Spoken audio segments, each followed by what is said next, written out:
People have started disappearing in our village.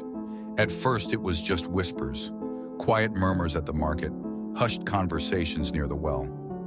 Old man Petrov hasn't been seen since yesterday. Young Ivan went to fetch water and never returned. I didn't believe it. I wanted to dismiss it, tell myself it was superstition, old tales meant to scare children. But then it touched my family, my neighbors, my friends, and I realized it was real. It began subtly. At first, just small things.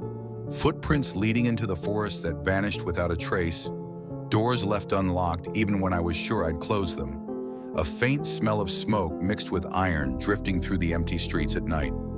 And then came the shadows, always on the edges of my vision, just beyond the trees, slipping in and out of sight. Watching, waiting. Last night I went to the river. Children used to play there, before some of them disappeared. The mist clung to the water, thick and cold, curling around my legs as I walked. The forest at the riverbank was silent, but alive. The trees seemed to lean toward me.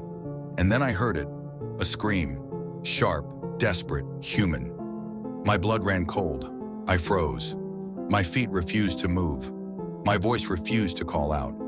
The scream vanished, swallowed by the fog, leaving only silence, and the suffocating feeling that I was not alone. By morning, the villagers gathered, eyes wide with fear.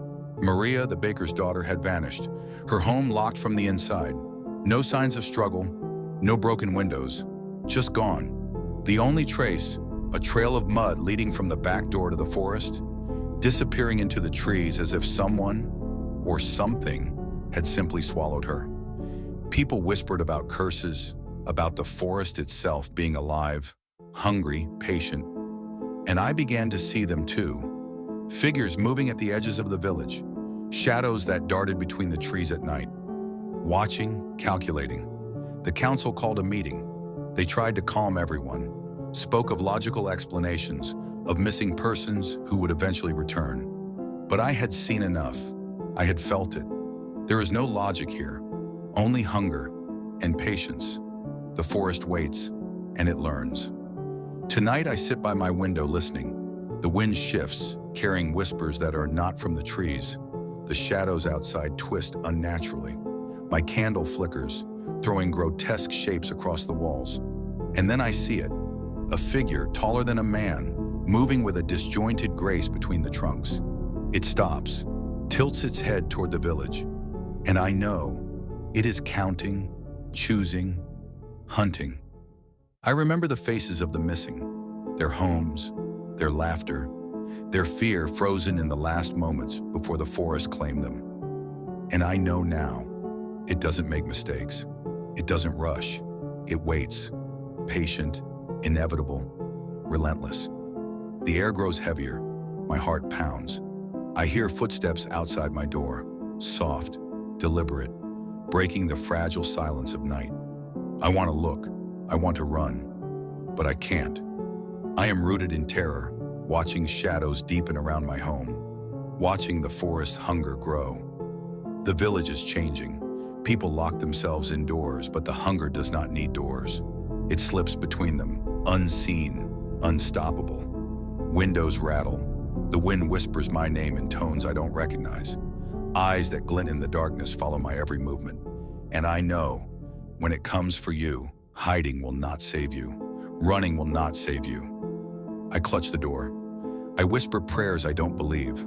I remember all the missing, their faces, their screams, their absence, and I understand. We are nothing to what hunts us. I hear the trees creak. A shadow moves past the edge of the road. The mist curls around it like smoke. I can feel it, watching, waiting, choosing, and when morning comes, someone else will be gone. Tonight, the forest exhales, and I know it is patient. It is alive. It is learning, and we are prey. I don't know how much longer I can survive.